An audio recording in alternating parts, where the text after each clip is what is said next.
Hi ಎಲ್ರಿಗೂ ನಮಸ್ಕಾರ. ಎಲ್ಲರೂ ಹೇಗಿದ್ದೀರಾ? ಚೆನ್ನಾಗಿರ ಅಂತ ಭಾವಿಸ್ತೀನಿ. ನಿನ್ನೆ ವಿಡಿಯೋದಲ್ಲಿ ಫುಲ್ ಶಾಪಿಂಗ್ ಬ್ಲಾಗ್ನ ನೋಡ್ಕೊಂಬಂದಿದ್ದೀರಾ.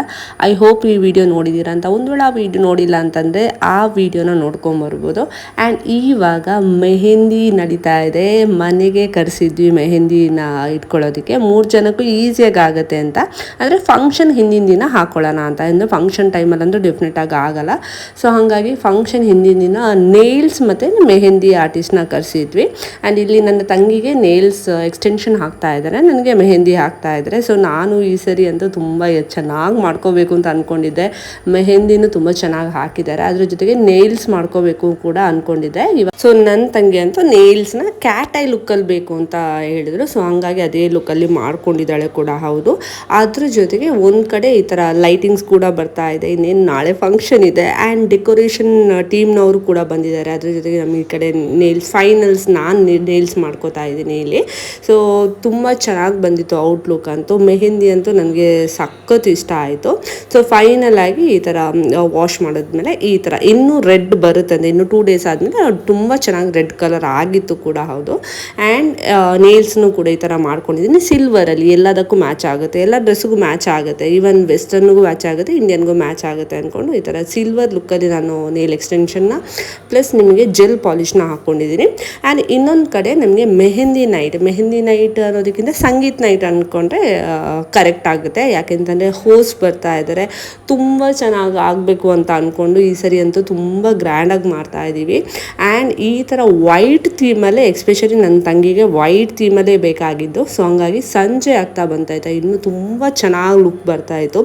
ನೈಟ್ಗಂತೂ ನಿಜವಾಗ್ಲೂ ಸಖತ್ತಾಗಿತ್ತು ಈ ಲುಕ್ಕು. ಸೊ ಹಂಗಾಗಿ ಆಲ್ಮೋಸ್ಟ್ ಇವಾಗ ಆ್ಯಂಡ್ ನನ್ನ ತಂಗಿ ಮೆಹಂದಿ ಇವಾಗ ನೋಡ್ತಾ ಇರ್ಬೋದು, ಕೈಗೆ ಮತ್ತು ಕಾಲಿಗೆ ಫುಲ್ಲಾಗಿ ಇವಾಗ ಮೆಹಂದಿ ಆರ್ಟಿಸ್ಟ್ ಹಾಕಿರೋದು. ಮಧ್ಯಾಹ್ನ 2 ಗಂಟೆಗೆ ಕೂತಿದ್ದಾಳೆ ಪಾಪ. 7 o'clockಗೆ ಫಿನಿಶ್ ಆಗಿರೋದು. ಅಷ್ಟು ಚೆನ್ನಾಗಿ ಬಂದಿದೆ, ಲುಕ್ ಅಂತೂ ಆಸಮ್ ಅಂತ ಹೇಳ್ಬೋದು. ಆ್ಯಂಡ್ ಅದ್ರ ಜೊತೆಗೆ ನಮಗೆ ನಾಳೆ ಇವೆಂಟ್ಗೂ ಕೂಡ ರೆಡಿ ಆಗಬೇಕಿತ್ತು. ಆ್ಯಂಡ್ ನಮ್ಮ ಡ್ಯಾನ್ಸ್ ಪ್ರಾಕ್ಟೀಸ್ ಆಗಬೇಕಾಗಿತ್ತು ಸಂಗೀತ್ ನೈಟಿಗೆ. ಸೊ ಹಂಗಾಗಿ ಫಸ್ಟ್ ಇವಾಗ ಇನ್ನಂತೂ ಡೆಫಿನೆಟಾಗಿ ನಾಳೆ ಅಂತೂ 4 ಕಂಟಿನ್ಯೂಸ್ ಇವೆಂಟ್ ಇರೋದ್ರಿಂದ ನಮಗಂತೂ ಇದು ಪ್ರಾಕ್ಟೀಸ್ ಮಾಡೋದಕ್ಕೆ ಟೈಮ್ ಸಾಕಾಗಲ್ಲ. ಅಟ್ಲೀಸ್ಟ್ ಇವಾಗಾರು ಮಾಡ್ಕೊಳ್ಳೋಣ, ಹಿಂಗಾರು ಒಂದು ಅಟ್ಲೀಸ್ಟ್ ಪ್ರಾಕ್ಟೀಸ್ ಆಗೋಣ ಅಂತ ಇವಾಗ ಪ್ರಾಕ್ಟೀಸ್ ಮಾಡ್ಕೋತಾ ಇದ್ದೀವಿ. ಆ್ಯಂಡ್ ನಾಳೆ ಕಂಟಿನ್ಯೂಸ್ ಆಗಿ 4 ಇವೆಂಟ್ಗಳು ಬ್ಯಾಕ್ ಟು ಬ್ಯಾಕ್ ಆಗ್ತಾ ಇದೆ. ಬೆಳಿಗ್ಗೆ ಗಣಪತಿ ಹೋಮ ಇಟ್ಕೊಂಡಿದ್ದೀವಿ. ಸೊ ಹಂಗಾಗಿ ನೆಕ್ಸ್ಟ್ ಡೇ ಮಾರ್ನಿಂಗ್ ವ್ಲಾಗ್ ಇದು ಫ್ರೆಂಡ್ಸ್. ಫಸ್ಟ್ ನಮ್ದು ಯಾವಾಗಲೂ ನಾವು ಕೊಡೋದು ನಮ್ಮ ದೈವಕ್ಕೆ, ನಾವು ನಂಬೋ ದೈವಕ್ಕೆ. ಸೊ ಅದಕ್ಕೆ ಇಲ್ಲಿ ಫಸ್ಟ್ ಕೈ ಮುಗಿಯೋಣ, ದೈವಕ್ಕೆ ಕೈ ಮುಗಿಯೋಣ, ನಾವು ನಂಬಿರೋ ಪಂಜುರ್ಲಿ ಕಲ್ಲುಟಿ ದೈವಕ್ಕೆ ಕೈ ಮುಗಿಯೋಣ ಅಂತ ಇಲ್ಲಿ ಬಂದಿದ್ದೀವಿ ನಮ್ಮ ದೊಡ್ಡಪ್ಪನ ಮನೆಗೆ. ಇದೇ ದೈವಸ್ಥಾನ ನಾವು ನಂಬೋದು. ಆ್ಯಂಡ್ ನಮ್ಮ ದೊಡ್ಡಪ್ಪ ಇವಾಗ ಪೂಜೆ ಮಾಡೋಕ್ಕೆ ಬರ್ತಾ ಇದ್ದಾರೆ ದೈವಕ್ಕೆ. ಆಮೇಲೆ ಎಳ್ನೀರು ಮತ್ತು ಈ ಥರ ಹೂವನ್ನ ಇಟ್ಕೊಂಡು ನಾವು ಅಂದರೆ ಕೇಳ್ಕೊಳ್ಳೋದು, ಫಂಕ್ಷನ್ ತುಂಬ ಚೆನ್ನಾಗಾಗಲಿ ಅನ್ನೋದು ಕೇಳ್ಕೊಳ್ಳೋದು ನಮ್ಮದು ಫಸ್ಟು ಯಾವಾಗಲೂ ದೈವಕ್ಕೆ ಆಗಿರುತ್ತೆ. ಸೊ ಹಂಗಾಗಿ ಇಲ್ಲಿ ಪೂಜೆ ಮಾಡ್ತಾ ಇದ್ದಾರೆ ಅಲ್ಲಿ. ಅದಾದಮೇಲೆ ನೆಕ್ಸ್ಟು ಏನು ನಮ್ಮದು ಇವೆಂಟ್ಗಳಿದೆ ಅಲ್ವಾ, ಸೊ ಅದಾದಮೇಲೆ ಅದು ಸ್ಟಾರ್ಟ್ ಆಗುತ್ತೆ. ಅಂದರೆ ಬೆಳಿಗ್ಗೆ ಬೇಗ 7 ಗಂಟೆಗೆ ಈ ಥರ ಬಂದು ರೆಡಿ ಆಗಿದ್ದೀವಿ. ಆ್ಯಂಡ್ ಇಲ್ಲಿ ನಮ್ಮ ಗಣಪತಿ ಹೋಮ ನಡೀತಾ ಇದೆ. ಇದು ಫಸ್ಟ್ ಈವೆಂಟ್ ನಮ್ಮದು 8 ಗಂಟೆಗೆ ಸ್ಟಾರ್ಟ್ ಆಗಿರೋದು. ಸೊ ಆಲ್ರೆಡಿ ಇವಾಗ ಅಂದರೆ ಸಂಜೆ ನಮಗೆ ಸತ್ಯನಾರಾಯಣ ಪೂಜೆ ಇಟ್ಕೊಂಡಿದ್ದಾರೆ 5 ಗಂಟೆಗೆ. ಸೊ ಹಾಗಾಗಿ ಮನೆ ಶುದ್ಧ ಮಾಡಬೇಕು ಅಂತಂದರೆ ಗಣಪತಿ ಹೋಮ ಮಾಡಲೇಬೇಕು. ಸೊ ಅದಕ್ಕೆ ಇಲ್ಲಿ ಗಣಪತಿ ಹೋಮ ಇವೆಂಟ್ನ ಇಟ್ಕೊಂಡಿರೋದು. ಆ್ಯಂಡ್ ಇಲ್ಲಿ ನಾವು ಕೇಳ್ಕೊತಾ ಇರೋದು ಮನೆ ಶುದ್ಧ ಆದಮೇಲೆ ಸತ್ಯನಾರಾಯಣ ಪೂಜೆ ಮಾಡಿದರೆ ಪರ್ಫೆಕ್ಟ್ ಆಗಿರುತ್ತೆ ಅನ್ನುವಂಥದ್ದು. ಸೊ ಇಲ್ಲಿ ನನ್ನ ಸಿಸ್ಟರ್ಸ್, ನನ್ನ ತಂಗಿ ಎಲ್ಲ ಕೂತ್ಕೊಂಡಿದ್ದಾರೆ, ಪೂಜೆ ಮಾಡ್ತಾ ಇದ್ದಾರೆ. ಸೊ ಈ ಥರ ಪೂಜೆ ಅಲ್ಲದೆ ಇದ್ರೂ ಪ್ರತಿ ವರ್ಷ ನಮ್ಮ ಹೌಸ್ ವಾರ್ಮಿಂಗ್ ಡೇ May 5ಗೆ ಈ ಥರ ಗಣಪತಿ ಹೋಮ ಇಟ್ಟಿರ್ತೀವಿ. ಸೊ ಹಂಗಾಗಿ ಈ ಸರಿ ಮೇಯಲ್ಲಿ ಮಾಡಿರಲಿಲ್ಲ ಆಯಿತಾ. ಸೊ ಯಾಕಂದರೆ ಜೂನಲ್ಲಿ ನನ್ನ ತಂಗಿ ಮದುವೆ ಆಲ್ರೆಡಿ ಇದೆ. ಸೊ ಆ ಟೈಮಲ್ಲೇ ಮಾಡೋಣ ಅಂದ್ಕೊಂಡು ಮಾಡಿರಲಿಲ್ಲ, ಎಂತೂ ಮಾಡಲೇಬೇಕಿತ್ತು ಅಂತ. ಹಾಗಾಗಿ ಸೊ ಅದಾದಮೇಲೆ ಇವಾಗ ನೆಕ್ಸ್ಟ್ ಇವೆಂಟಿಗೆ ರೆಡಿ ಆಗಬೇಕು. ನೆಕ್ಸ್ಟ್ ಹಲ್ದಿ ಇವೆಂಟ್ ಮಧ್ಯಾಹ್ನ ಟೈಮಲ್ಲಿ ರೆಡಿ ಆಗಬೇಕು. ಸೊ ಹಂಗಾಗಿ ತುಂಬ ಬೇಗ ಸ್ಟಾರ್ಟ್ ಮಾಡಿಕೊಂಡು ಇಲ್ಲಿ ಹಲ್ದಿ ಡೆಕೋರೇಷನ್ ಮಾಡ್ತಾ ಇದ್ದಾರೆ ಆಯಿತಾ. ತುಂಬ ಚೆನ್ನಾಗಿ ಬರುತ್ತೆ. ನನ್ನ ತಂಗಿಗೆ ಎಸ್ಪೆಷಲಿ ಔಟ್ಡೋರಲ್ಲೇ ಬೇಕು ಅಂತ ಅಂದ್ಕೊಂಡಿದ್ವು. ಬಟ್ ಏನು ಪ್ರಾಬ್ಲಮ್ ಏನು ಅಂತಂದರೆ ಆ ಟೈಮಲ್ಲಿ ಅಂದರೆ ಸ್ಟಾರ್ಟಿಂಗಲ್ಲೇ ಔಟ್ಡೋರೇ ಬೇಕು ಅಂತ ಫಿಕ್ಸ್ ಆಗಿದ್ಲು. ಬಟ್ ಆ ದಿನ ಸಿಚುವೇಶನ್ ಹೆಂಗೆ ನೋಡೋಣ, ಯಾಕಂದರೆ ಇದು ರೈನಿ ಸೀಸನ್ ಅಲ್ವಾ. ಸೊ ಫೈನಲ್ ಆಗಿ ಇಂಡೋರಲ್ಲಿ ಬೇಡ ಔಟ್ಡೋರಲ್ಲೇ ಮಾಡೋಣ. ಸಿಚುವೇಶನ್ ತುಂಬ ಒಂಥರ ಅವರೇಜ್ ಆಗಿತ್ತು, ಅಂದರೆ ಮಳೆ ಬರೋದು ಬರ್ದೇ ಇರೋದು. ಫೈನಲ್ ಲುಕ್ ಅಂತೂ ಔಟ್ಡೋರಲ್ಲಿ ಮಾಡಿರೋದು ಸಾರ್ಥಕ ಅಂತ ಹೇಳ್ಬೋದು. ಅಷ್ಟು ಚೆನ್ನಾಗಿತ್ತು, ತುಂಬ ತುಂಬ ಏನು ಅಷ್ಟು ಎಲಿಗೆಂಟಾಗಿ ಕಾಣಿಸ್ತಾ ಇತ್ತು ಅಂತ ನನಗಂತೂ ತುಂಬಾ ಇಷ್ಟ ಆಯಿತು. ರಿಯಲ್ ಫ್ಲವರ್ನ ಯೂಸ್ ಮಾಡಿಕೊಂಡು ವಿತ್ ಗ್ರೀನರಿ ಬ್ಯಾಕ್ಗ್ರೌಂಡ್ ಯೂಸ್ ಮಾಡ್ಕೊಂಡು ಈ ಥರ ಲುಕ್ ಇದೆಯಲ್ವ, ನಿಜವಾಗ್ಲೂ ಇದು ನನಗಂತೂ ಇಷ್ಟರಲ್ಲಿ ತುಂಬ ಫೇವ್ರೆಟ್ ಅಂತ ಹೇಳ್ಬೋದು. ಆ್ಯಂಡ್ ಸೆಟಪ್ ಅಂದು ತುಂಬ ಚೆನ್ನಾಗಿ ಮಾಡಿದರು ಕೂಡ ಹೌದು. ಸೊ ಅದಾದಮೇಲೆ ನೆಕ್ಸ್ಟ್ ನಾವು ರೆಡಿಯಾಗಿ ಇನ್ನೇನೋ ಹಳದಿ ಪ್ರೋಗ್ರಾಮ್ ಆಲ್ಮೋಸ್ಟ್ ಇವಾಗ 3 o'clock ಸ್ಟಾರ್ಟ್ ಮಾಡೋಣ ಅಂತ ಪ್ಲ್ಯಾನ್ ಮಾಡಿದ್ದೀವಿ. ಸೊ ನಾನಂತೂ ಈ ಸರಿ ಎವ್ರಿ ಮೂಮೆಂಟ್ ನಂತೂ ಎಂಜಾಯ್ ಮಾಡಲೇಬೇಕು ಅಂತ ಡಿಸೈಡ್ ಮಾಡ್ಕೊಂಡು ಈ ಥರ ರೆಡಿ ಆಗಿದ್ದೀನಿ. ಸಿಂಪಲಲ್ಲಿ ಆ್ಯಂಡ್ ಲಾಂಗ್ ಇಯರಿಂಗ್ಸ್ ವೇರ್ ಮಾಡಿದ್ದೀನಿ ಆ್ಯಂಡ್ ಬ್ರೈಟ್ ಗ್ಲಾಸ್ನ ಹಾಕಿದ್ದೀನಿ ಆಯಿತಾ. ಈ ಥರದೇ ಬೇಕು ಅಂತ ಆನ್ಲೈನಲ್ಲಿ ಸರ್ಚ್ ಮಾಡಿಕೊಂಡು ಫೈನಲ್ ಆಗಿ ನನಗೆ ಸಿಕ್ಕಿರೋವಂಥದ್ದು ಇದು. ಆ್ಯಂಡ್ ಇವಾಗ ಎಲ್ಲರೂ ರೆಡಿ ಆಗ್ತಾ ಇದ್ದಾರೆ. ಟೈಮ್ 3 o'clock ಆಯಿತು. ಆ್ಯಂಡ್ ಸಿಚುವೇಶನ್ ಯಾವ ಥರ ಇತ್ತು ಅಂದರೆ ರೇನಿ ಬರೋ ಥರ ಇತ್ತು, ಬರ್ದಿರೋ ಥರ, ಅಂದರೆ ಇವಾಗ ಬರೋ ಚಾನ್ಸ್ ಇತ್ತು ಅಂತ ಇದ್ದು. ರಿಸ್ಕ್ ತೊಗೊಳೋದು ಬೇಡ, ಆದಷ್ಟು ಬೇಗ ಸ್ಟಾರ್ಟ್ ಮಾಡೋಣ ಅಂತ ಡಿಸೈಡ್ ಮಾಡ್ಕೊಂಡು ಇಲ್ಲಿ ಸ್ಟಾರ್ಟ್ ಮಾಡಿದ್ದಾಯಿತು. ಆ್ಯಂಡ್ ಇಲ್ಲಿ ನನ್ನ ತಂಗಿ ಫೋಟೋಸ್ ತೊಗೋತಾ ಇದ್ದಾರೆ ಸ್ಟಾರ್ಟಿಂಗಲ್ಲಿ. ಯಾಕೆಂದರೆ ನಮ್ಮ ಫೋಟೋಸ್ ಎಲ್ಲ ತೊಗೋತಾ ಇದ್ದಾರೆ ಸ್ಟಾರ್ಟಿಂಗಲ್ಲಿ. ಮಳೆ ಯಾವಾಗ ಬೇಕಾದ್ರೂ ಬರ್ಬೋದು, ಹೇಳೋಕ್ಕಾಗಲ್ಲ. ಅಟ್ಲೀಸ್ಟ್ ಫೋಟೋಸ್ ಆದರೂ ತೊಗೊಳ್ಳೋಣ ಅಂತ ಅಂದ್ಕೊಂಡು ಈ ಕಡೆ ನಾವು ಫ್ಯಾಮಿಲೀಸ್ ಎಲ್ಲ ಸೇರಿ ಈ ಥರ ಫೋಟೋಸ್ ಎಲ್ಲ ತೊಗೊಂಡಿದ್ದಾಯಿತು. ಅದಾದಮೇಲೆ ಆಲ್ಮೋಸ್ಟ್ ಎಲ್ಲ ಬಂದರು. ಆ್ಯಂಡ್ ಈವನ್ ಮೇನ್ ಇದಂತಂದರೆ ಅವಳು ಬೆಂಗಳೂರು ಫ್ರೆಂಡ್ಸ್ ಬರಬೇಕಾಗಿತ್ತು. ಸೊ ಹಂಗಾಗಿ ಅವ್ರಿಗಾಗಿ ವೆಯ್ಟಿಂಗ್ ಮಾಡಿಕೊಂಡು ಸೊ ಅವ್ರದ್ದು ಫಸ್ಟ್ ಫೋಟೋ ತೊಗೊಳ್ಳೋಣ, ಆಮೇಲೆ ಮಳೆ ಬಂದರೆ ಕಷ್ಟ ಆಗುತ್ತೆ ಅಲ್ವಾ, ಹಿಂಗಾದ್ರು ಮಾಡ್ಕೋಬೋದು ಅಂತ ಇವಾಗ ಎಲ್ಲ ಫೋಟೋಸ್ ತೊಗೋತಾ ಇದ್ದಾರೆ. ಆ್ಯಂಡ್ ಟ್ರಸ್ಟ್ ಮೀ, ಈ ಟೀಮ್ ಅಂತೂ ಬೆಸ್ಟ್ ಟೀಮ್ ಅಂತ ಹೇಳ್ಬೋದು. ಎಲ್ಲದಕ್ಕೂ ಕೋಆಪ್ರೇಟ್ ಮಾಡ್ಕೊಂಡು ಜಾಲಿ ಮಾಡ್ಕೊಂಡು ಈ ಥರ ಸೆಲೆಬ್ರೇಟ್ ಮಾಡೋದಿದೆಯಲ್ಲ, ಅದಂತೂ ತುಂಬಾ ಚೆನ್ನಾಗಿತ್ತು. ಬಟ್ ಅನ್ಫಾರ್ಚುನೇಟ್ಲಿ ಈ ಟೈಮಲ್ಲೇ ಮಳೆ ಬರಬೇಕಾ, ಸೊ ಹಂಗಾಗಿ ಮಳೆಗೆ ವೆಯ್ಟ್ ಮಾಡೋ ಥರ ಆಯಿತು. ಸೊ ಅದಾದಮೇಲೆ ಆಲ್ಮೋಸ್ಟ್ ಒಂದು 1/2 hour to 45 minutes ವೆಯ್ಟ್ ಮಾಡಿದ್ದೀವಿ ಅಂತ ಹೇಳ್ಬೋದು. ಆ್ಯಂಡ್ ಫೈನಲ್ ಆಗಿ ನಮ್ಮ ಡೇ ಸ್ಟಾರ್ಟ್ ಆಯಿತು. ನಮ್ಮ ಮೆಹಂದಿ ಫಂಕ್ಷನ್ ಸ್ಟಾರ್ಟ್ ಆಯಿತು. ನಾವು ನಂಬಿರೋ ದೈವನ ನೆನೆಸ್ಕೊಂಡು ಎಲ್ಲ ಒಂದು ಮಳೆ ಹೋಗ್ಲಪ್ಪ ಅಂದ್ಕೊಂಡು ಇನ್ನೂ ಇಮಿಡಿಯೇಟಾಗಿ ಮಳೆನೂ ಕೂಡ ಹೋಯಿತು. ಇದೇನು ಫಂಕ್ಷನ್ ಸ್ಟಾರ್ಟ್ ಮಾಡಬೇಕು, ಬೇಗ ಮಾಡೋಣ ಅಂದ್ಕೊಂಡು ಡಿಸೈಡ್ ಮಾಡ್ಕೊಂಡು ಇವಾಗ ಸ್ಟಾರ್ಟ್ ಮಾಡ್ತಾ ಇದ್ದೀವಿ. ನಮ್ಮ ಅತ್ತಿಗೆ ಆದವರು ಹುಡುಗಿನ ಕರ್ಕೊಂಬಂದು ಈ ಥರ ಕೂರಿಸ್ಬೇಕು.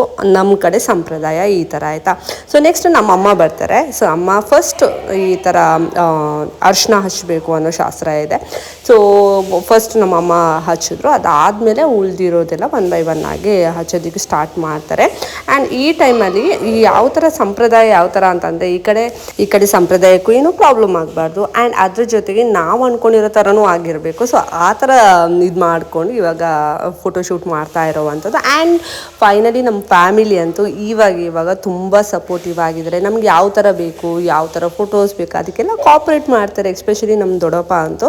ಸೊ ಮೊದಲೆಲ್ಲ ತುಂಬ ಕಷ್ಟ ಆಗ್ತಾಯಿತ್ತು ಈ ಥರ ಕೇಳೋದಕ್ಕೆ. ನಮ್ಮ ದೊಡ್ಡಪ್ಪ ಈ ಥರ ಮಾಡ್ತೀವಿ, ನಮ್ಗೆ ಈ ಥರ ಇಷ್ಟ ಅಂತಂದಾಗ ತುಂಬ ಕಷ್ಟ ಆಗ್ತಿತ್ತು. ಬಟ್ ಇವಾಗ ನಮ್ಮ ದೊಡ್ಡಪ್ಪ ಯಾವ ಥರ ಚೇಂಜ್ ಆಗಿದ್ದಾರೆ ಅಂತಂದರೆ ನಮ್ಗೆ ಯಾವ ಥರ ಬೇಕೋ ವೆಯ್ಟ್ ಮಾಡಿದ್ರೆ ಮಾಡೋಣ, ಫೋಟೋಸ್ ಅಂದರೆ ಫೋಟೋಸ್ ತೊಗೊಳ್ಳಿ, ಈ ಥರ ಆರಾಮಾಗಿ ಮಾಡ್ತಾರೆ. ಆ್ಯಂಡ್ ಇದರಿಂದಾಗಿ ನಮಗೂ ಒಂಥರ ಏನು ಹರಿಬರಿ ಅಂತ ಅನ್ಸಲ್ಲ, ಗಡಿಬಿಡಿ ಅಂತ ಅನ್ಸಲ್ಲ. ತುಂಬ ಚೆನ್ನಾಗಾಯಿತು. ಆ್ಯಂಡ್ ಇದು ನನ್ನ ಅಣ್ಣನ ಫ್ಯಾಮಿಲಿ, ಅಣ್ಣ ಅತ್ತಿಗೆ ಇವರೇ ಕೈ ಇಟ್ಕೊಂಡು ಈ ಹುಡುಗಿನ ಕರ್ಕೊಂಡು ಹೋಗುವಂಥದ್ದು. ಎಲ್ಲ ಜವಾಬ್ದಾರಿ, ಆಲ್ಮೋಸ್ಟ್ ಎಲ್ಲ ಜವಾಬ್ದಾರಿ ನಮ್ಮ ಅಣ್ಣ ಅತ್ತಿಗೆ ಮೇಲೆ ಅಂತಲೇ ಹೇಳ್ಬೋದು. ಆ್ಯಂಡ್ ನನ್ನ ಸ್ವಂತ ಅಣ್ಣ ಇದ್ದಂಗೂ ಹಾಗೆ. ಆ್ಯಂಡ್ ಇವಳು ನನ್ನ ಫ್ರೆಂಡು. ಆ್ಯಂಡ್ ನಮ್ಮ ಅತ್ತೆ ಮಕ್ಕಳು ಇವರೆಲ್ಲ ಬಂದು ಈ ಥರ ತುಂಬ ಚೆನ್ನಾಗಿ ಈ ಥರ ಫಂಕ್ಷನನ್ನು ನೆರವೇರಿಸ್ಕೊಟ್ರು ಅಂತ ಹೇಳ್ಬೋದು. ಅದಾದಮೇಲೆ ನೆಕ್ಸ್ಟು ಕೃಪಾ, ನನ್ನ ಅಕ್ಕನ ಮಗಳು. ಸೊ ಅವಳು ಬಂದು ಈ ಥರ ಅರ್ಶಿನ ಹಚ್ಕೊಂಡು ಈ ಥರ ಇದು ಮಾಡೋದು. ಅದಾದಮೇಲೆ ನಮ್ಮ ಸೋದರ ಮಾವ ಬರ್ತಾರೆ ಆಯಿತಾ. ಸೋದರ ಮಾವ ಅಂದರೆ ನಮ್ಮ ಅಮ್ಮನ ಅಣ್ಣ, ನಮಗೆ ತುಂಬ ಇಷ್ಟ ಆಗಿರೋ ಮಾವ. ಸೊ ಇವರು ಬಂದು ಮೆಹಂದಿ ಹಚ್ಚಿದಾಯಿತು.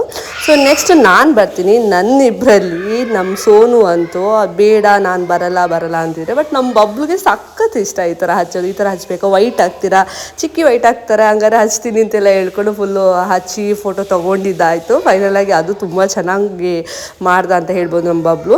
ಆ್ಯಂಡ್ ನಮ್ಮ ಸಿಸ್ಟರ್ ಬಂದಳು. ಅವಳು ಇವಾಗ ಹಳದಿನ ಹಚ್ತಾ ಇದ್ದಾಳೆ. ಸೊ ಅದಾದಮೇಲೆ ನೆಕ್ಸ್ಟ್ ಎಲ್ಲರೂ ಬಂದು ಈ ಥರ ಹಚ್ಚಿ ಪ್ರೋಗ್ರಾಮ್ನ ತುಂಬ ಚೆನ್ನಾಗಿ ನೆರವೇರಿಸ್ಕೊಟ್ಟು ಅಂತ ಹೇಳ್ಬೋದು. ಬಟ್ ಈ ಟೈಮಲ್ಲಿ ಏನು ಗೊತ್ತಾ, ಮಳೆ ಬಂದು ಆಯಿತಾ. ಬಟ್ ಯಾವಾಗ ಒಂದ್ಸಲ ಈ ಥರ ಮೆಹಂದಿ ಹಚ್ಚೋಕ್ಕೆ ಮದುಮಗಳನ್ನ ಕೂರಿಸ್ತಾರಲ್ಲ, ಅದು ವಾಪಸ್ ಅವರು ಕೆಳಗಡೆ ಇಳಿಯಂಗಿಲ್ಲ. ಸೊ ಅದು ನಮ್ಮ ಕಡೆ ಸಂಪ್ರದಾಯ ಇದೆ. ಸೊ ಬಟ್ ಅವ್ರ ಫ್ರೆಂಡ್ಸು ಇನ್ನೂ ಬೆಂಗಳೂರಿಂದ ಬರೋರಿದ್ದಾರೆ. ಸೊ ಹಾಗಾಗಿ ಅವಳು ಇಲ್ಲೇ ಕೂತ್ಕೊಂಡು ಅಟ್ಲೀಸ್ಟ್ ಈ ರೇನಿ ಅವಳಿಗೆ ಹಾಗೆ ಬೇಕಾಗಿದ್ದು. ಔಟ್ಡೋರ್ ಶೂಟಲ್ಲಿ ರೇನಿ ಇದ್ದು, ತುಂಬ ಗ್ರೀನರಿ ಇದ್ದು, ಈ ಥರ ಫೋಟೋಸ್ ತೊಗೋಬೇಕು ಅನ್ನೋದು ತುಂಬ ಆಸೆ ಇತ್ತು. ಅದೇ ಥರನೇ ಇವಾಗ ಬೆಂಗಳೂರಿಂದ ಅವ್ರ ಫ್ರೆಂಡ್ಸ್ ಜಸ್ಟ್ ಲ್ಯಾಂಡ್ ಆದ್ರು ಇವಾಗ. ಸೊ ಅವ್ರಿಗೋಸ್ಕರ ವೆಯ್ಟಿಂಗು. ಸೊ ಎಲ್ಲರೂ ವೆಯ್ಟ್ ಮಾಡ್ತಾಯಿದ್ವಿ. ಅವಳು ಪಾಪ ಅಂಬ್ರೆಲ್ಲ ಇಟ್ಕೊಂಡು ವೆಯ್ಟ್ ಮಾಡ್ತಾಯಿದ್ಲು. ಸೊ ಫೈನಲ್ ಆಗಿ ಬಂದರು. ಆ್ಯಂಡ್ ಮೂಮೆಂಟ್ ಅಂದರೂ ತುಂಬಾ ಒಂಥರ ಫನ್ನಿ ಆಗಿತ್ತು ಆಯಿತಾ. ಈ ಥರ ಅವಳು ಒಬ್ಬಳೇ ವೆಯ್ಟ್ ಮಾಡ್ತಾ ಇರೋದು, ಇವರೆಲ್ಲ ಬರ್ತಾ ಇರೋದು. ಫೈನಲಾಗಿ ವೆಯ್ಟ್ ಮಾಡಿರೋದಕ್ಕೂ ಇದು ಆಯಿತು. ತುಂಬ ಫನ್ ಟೀಮ್ ಅಂತ ಹೇಳ್ಬೋದು. ಆ್ಯಂಡ್ ಇವಳು ವರ್ಕ್ ಮಾಡೋ ಟೀಮ್ ಕೂಡ ಬೆಂಗಳೂರಿಂದ ಅಷ್ಟು ದೂರ ಬಂದು ಟ್ರಾವೆಲ್ ಮಾಡಿದ್ರು ಒಂದು ಏನು ಸುಸ್ತು ಅನ್ನೋದು ಏನೂ ಇರಲಿಲ್ಲ. ಬಂದ ತಕ್ಷಣ ಯಾವ ಥರ ಜಾಲಿಯಾಗಿದ್ರು ಅಂದರೆ ಅಷ್ಟು ಒಂಥರ ಸಪೋರ್ಟಿವ್, ಅಷ್ಟು ಫನ್ನಿಯಾಗಿ ಈ ಥರ ರೀಲ್ಸ್ ಮಾಡಿಕೊಂಡು ಎಂಜಾಯ್ ಮಾಡ್ಕೋತಾ ಇದ್ರು. ಸೊ ಫೈನಲ್ ಆಗಿ ಎಲ್ಲರೂ ಒಟ್ಟಿಗೆ ಹೇಗೆ ಈ ಥರ ಹಚ್ಚಬೇಕು ಅನ್ನೋದು ಗ್ರೂಪಲ್ಲಿ ಇದು ಮಾಡ್ಕೊಳ್ಳೋಣ, ರೀಲ್ಸ್ ಮಾಡ್ಕೊಳ್ಳೋಣ ಈ ಥರದ್ದೆಲ್ಲ ಅಂತ ಅಂದಾಗ ಫೈನಲಿ ಈ ಹಳದಿ ಶಾಸ್ತ್ರ ಅಂತೂ ಸಖತ್ ಫನ್ನಿ ಆಗಿದ್ದು, ಸಖತ್ ಎಂಜಾಯ್ ಮಾಡಿದ್ವಿ. ಇದು ಇವತ್ತಿನ ವಿಡಿಯೋ. ನೆಕ್ಸ್ಟ್ ವ್ಲಾಗಲ್ಲಿ ಪೂಜೆ, ಮೆಹಂದಿ ನೈಟ್ ಇರುತ್ತೆ, ಸಂಗೀತ್ ನೈಟ್ ಇದೆ. Don't forget to watch it.